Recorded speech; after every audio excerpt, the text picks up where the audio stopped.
Hello Junk Wax investor community, hope you're all having a great day. I have another awesome video for you here. We'll be looking at the 10 most expensive other sports category cards from the 80s and 90s I sold on eBay in the last 2 weeks. Got a pretty awesome top 10 and got a nice set of bonus cards too at the end, so make sure you stay tuned for those. You don't want to miss them. Alright, let's get right into it. First up in the 10th spot from 1982 Wrestling All-Star Series A, we have Ric Flair graded a PSA 9 with an OC qualifier, and this card sold for $1,982. The PSA 9 with a qualifier has a pop of 5. There are 45 mint PSA 9s without qualifiers, and those ones sell for just under $5,000, so over double this one. In the number 9 spot from 1994 Panini Football 95, we have Ronaldo graded PSA 6 and is sold for $2,000.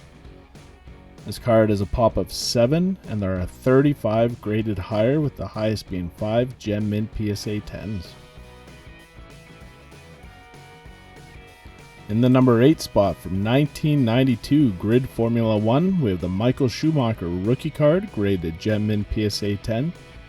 This card sold for $2,201. Pop of this card in a Gem Mint slab is 134. This might be a pretty good buy. These have actually been selling for around $3,000 over the last couple months. In the number 7 spot from 1984 Panini, we have the Ayrton Senna Tolman Hart TG183 graded at an SGC 5. This card sold for $2,750, and it's a pop of 4, and there's only one higher graded SGC 7. Not a whole lot of these have been graded.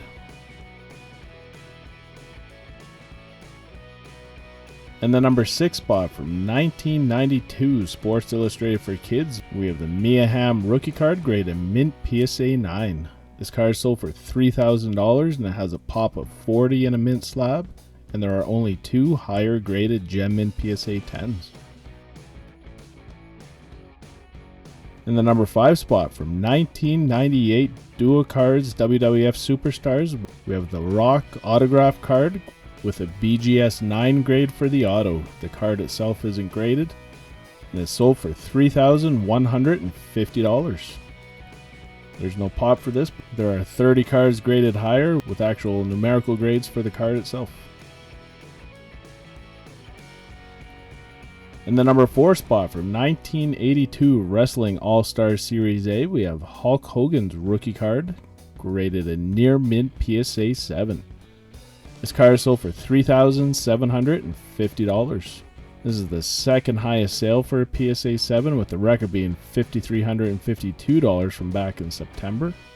And this card is a pop of 70, and there are 86 graded higher, with the highest being 16 mint PSA 9s. Hello Junk Wax investor community. I'm excited to announce a new affiliate partnership that we have with BCW Supplies. You'll save 10% off your next retail order of sports card supplies. Use the link in the description below, and on checkout use the code JUNKWAX10. Alright, let's see what we have in the top 3. First up from 1981 Donruss Golf, we have Jack Nicklaus's rookie card graded Gem Mint PSA 10. This card sold for $5,500.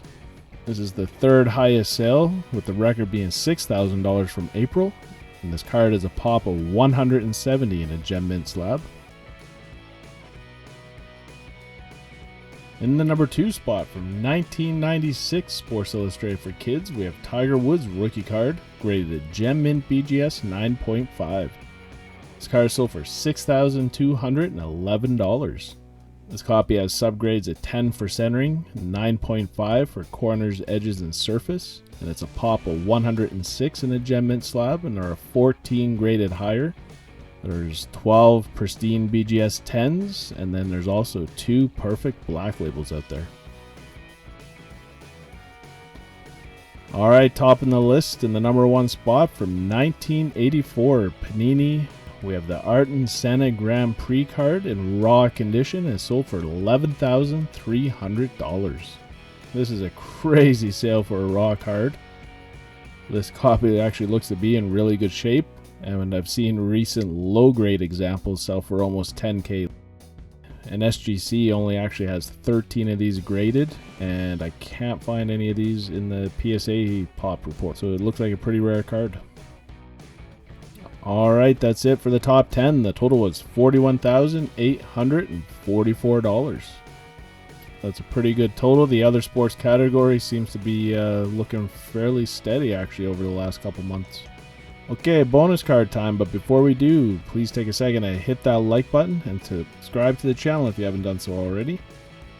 Alright, let's see what I scrounged up for some interesting listings here.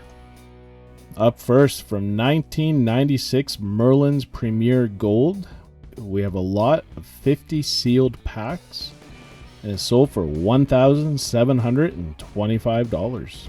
So the big pull out of these is obviously the David Beckham rookie card, which is worth quite a bit of money even in mid-grade. It's a 161 card set, and these packs are 8 cards per pack, so potentially if the math is right, you could pull 2, maybe 3 Beckham rookie cards. These are foil packs, so you're pretty safe. I don't think they would be searched. I don't think they could be searched. I'm not sure, but that's a lot of money to take a gamble. From 1999 Sports Illustrated for Kids. How did Michael Jordan make this list? We have the 1992 Olympic Dream Team card from 1999 Sports Illustrated for Kids, graded Gem Mint PSA 10. This one showed up in my search for other sports, but it's interesting, so I added it in here. So you hit MJ everywhere on my channel. This copy sold for $1,875. It's a pretty awesome card. You got Jordan, Magic, Barkley, Karl Malone, Patrick Ewing, and then a Gem Mint slab. This card is a pop of 1.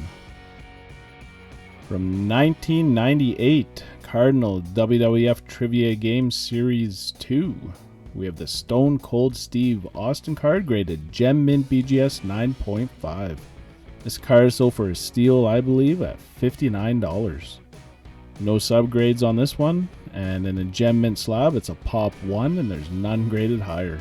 This is an awesome looking Stone Cold Steve Austin card. From 1976 Panini Montreal, we have the Cassius Clay Olympic sticker in raw condition and sold for $99.24. Assuming the sticker's authentic, I think that's a pretty good buy. PSA 4s sell for almost $200, and that's a pretty awesome looking sticker. From 2008 Sports Illustrated for Kids, we have the Usain Bolt rookie card, graded a Mint CSG 9. This card sold for $202.50. I think this was an amazing buy. Whether or not you like the CSG slabs, they are a legitimate grading company, and maybe even a bit of a reputation of being fairly hard graders. So I'd be comfortable that a Mint 9 would have a good chance of crossing over to PSA if you ever wanted to. And for comparisons, Mint PSA 9's last sale was $788 earlier in November, and it's a PSA pop of only $35. And PSA 8s sell for $220, so I think this was a really good buy. From 1979, Venerlandis, Our Heroes World of Sport, we have the Mario Andretti graded Gem Mint PSA 10 and sold for $118.83. It has a low pop of only 71. From 1999 Press Pass Premium, we have the Burning Desire die cut inserts. You get all 6 inserts in raw condition and sold for $85. So these were $19.99, but the listing was wrong and it actually said $19.97. But these die cut inserts are kind of interesting because each card had a different insertion ratio. So the Tony Stewart was 1 in 18. The Dale Jarrett was 1 in 36 packs. The Jeff Burton was 1 in 72. The Jeremy Mayfield was 1 in 144 packs. The Dale Earnhardt Jr. was 1 in 192 packs. And the Jeff Gordon was 1 in 240 packs. So these are pretty rare inserts. And you got the complete set for $85. I think that was a pretty good buy. From 1979 Brook Bond Olympic Greats, we have a 10-card lot of Muhammad Ali, all in raw condition. And they're pretty nice looking. and it sold for $54, so $5 a card. This was a 40 card series, so for reference, like a PSA 8 sold in October for $120, and these ones look pretty sharp. $5 a card for a 1979 Muhammad Ali times 10. I wish I would have saw that one.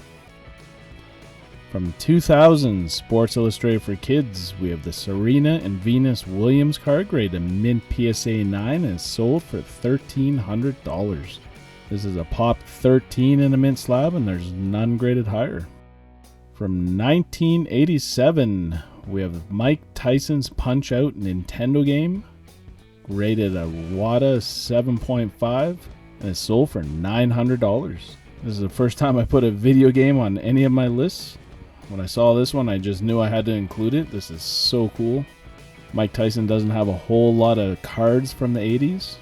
By having this here slabbed from 1987, Mike Tyson's Punch-Out, and I don't know how many hundreds or thousands of hours I spent playing that game. And the box looks pretty awesome. And on the back, it actually has that little picture. I mean, you could almost cut that out and have a hand-cut 1987 Mike Tyson card. I don't know if they would grade it or not, but anyway. Anyway, I wouldn't cut up a box in this good a condition. This thing looks pretty sharp. Up next, we have an 1887 Allan Ginter N28 Jack McAuliffe, graded an SGC 4, and it sold for $162.57. This one is not normally in my 80s and 90s list, but if you can see, I added the listing at the top just to show you how many of these I found where the seller lists it wrong. This one was listed as 1987, so it did show up in my list, but it was off by 100 years. It's almost a 135-year-old boxing card for $116.57. That seems like a deal to me. Maybe it has something to do with the error in the listing. If I was the seller that consigned this with Probstein, I'd be a little bit upset on that mistake.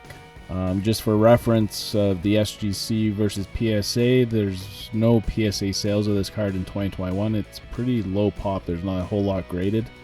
A PSA 2 sold for $175 back in April of 2020. This is a SGC 4 pop of only 1, and there's only 3 graded higher. From 1985 O-Pee-Chee WWF, we have the complete 66 card set. Both of the main Hulk Hogan cards, number 1 and number 16, graded. Number 1 is graded a PSA 4, and number 16 is graded a PSA 8. The set sold for $1,100. So the Hogan number 16, that's graded a PSA 8, that's a pop of 29. And there's only 14 graded higher, and a PSA 8 sold for $810 was the last sale of just a PSA 8.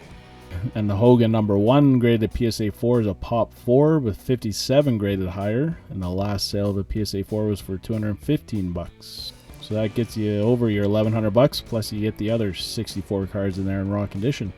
So I think that was probably not too bad of a buy.